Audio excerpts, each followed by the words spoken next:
time for Sports Go Sports with Kevin Carius. Brought to you by James H. Brown Injury Lawyers. Hey, that's not Kevin. No, Carius is off on vacation, so the Duke of Delburn is in here. Brandon is in to talk about all of the sport business, and there's a few things to chat about. Okay. Clayton called us yesterday after the segment and said, hey, what the heck? You guys didn't talk about Pickard going on waivers. Okay, yeah, fair enough.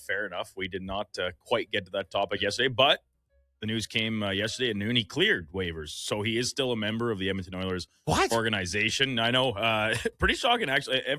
I think every person we talked to on the show yesterday, from Speck to Connor Halley, whomever, it was kind of all this general assumption that he would, in fact, get claimed. Low Tide, obviously, on with us yesterday, too. Just because there's such a need for a reliable backup goaltender across the NHL, but nobody took the bait. Even, $1 million salary, there's not a lot of commitment there. So he will remain with the team. Assumptions are going to be that he'll stay up with the club. He's not going to be assigned to Bakersfield here in the imminent future. He'll spend some time on the Olympic break away with family, got a trip planned, whatever the case. And then on the resumption of the NHL schedule later this month, they'll decide what to do then, whether it's in Bakersfield, whether it is still just hanging along with the team. Because once you put a player through waivers, you don't have to immediately assign them. It's just that now moving forward, if they do want to assign him to Bakersfield, they have the option to immediately do so, essentially. Sorry, Terry. Am I the odd man out that thinks Pickard's one of our better goalies of the three here? Yes, you would be the odd man out at this point. Now, what Cal Pickard has brought to this team is obviously exceptional, right? Like, he's been a part of 2 straight trips to the Stanley Cup Finals and collecting wins in those playoffs, right? Like, he's had to step in for Stu Skinner at different times, and a lot of people have said, like, he's saved the Oilers seasons at a couple different intervals. So that's all fine and good, but the reality is it's pro sports, and it's not your beer league team that, for being a good guy and really beloved in the locker room and showing up every day, that's great, but it doesn't necessarily get you. Doesn't cut it. Yeah, and so they made the moves for Jari, for Ingram, with the expectation that they would take over the starting tandem role, and both have endured a little bit of struggles lately. But as we kind of talked about yesterday, that goes hand in hand with the team and how they play defensively, right? So nobody's ready to sell Ingram or Jari down the river just yet, in their still early stages of being an Edmonton Oiler. But for the time being, Cal Pickard's time on the big club has drawn to a close. Which teams do you think, or which teams did you anticipate might snap him up? Yeah, Philadelphia was a team that really jumped out because they continued to muddle along in the playoff race. And although they've fallen a few points back and they might look like to be sellers here approaching the trade deadline more than buyers for sure, Dan Vladar, for a lot of Oilers fans will be familiar with Calgary for a long time. Yeah. He's played exceptional for the Flyers this year, but behind him, they can't buy a save, essentially. So, and Pickard's been with the organization before. He's obviously a very well-traveled guy in his NHL and pro hockey career. He has been with the Flyers previously. It seemed like a landing spot, but I guess for the time being, they're going to continue to roll with Sam Ersson, who has had success in the NHL, but this season is just struggling very, very mightily. So he was on Team Sweden Four Nation roster last year, Ersson was.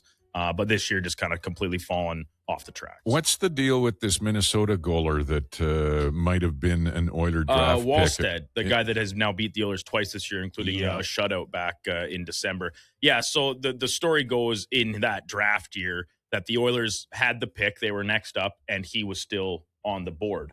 But they weren't keen on him. He wasn't necessarily on their list, so to say. So they traded back, recoup another pick later in the draft. Minnesota makes the selection. That's why they wanted it. They traded up to get him. And the Oilers then picked Xavier Bourgault half dozen or so picks later, who is no longer with the team. He's in the Ottawa organization. I think he's maybe got a couple games into the NHL level this year. Hindsight's 2020, right? But the reality is, just like when you go back to the 2015 draft when the Oilers traded back the spot that would have they traded the pick away for Griffin Reinhart that would have been Matt Barzal, who we know is one of the very best centermen in the NHL. Barzal wasn't a guy they would have picked anyway. It's just always to say they could have got this guy here, but in-house they have their own scouting reports on what players they like, what players they necessarily don't. Now, in that specific case, there was a pretty good run of players that went immediately after Barzal too. Kyle Connor, Thomas Chabot.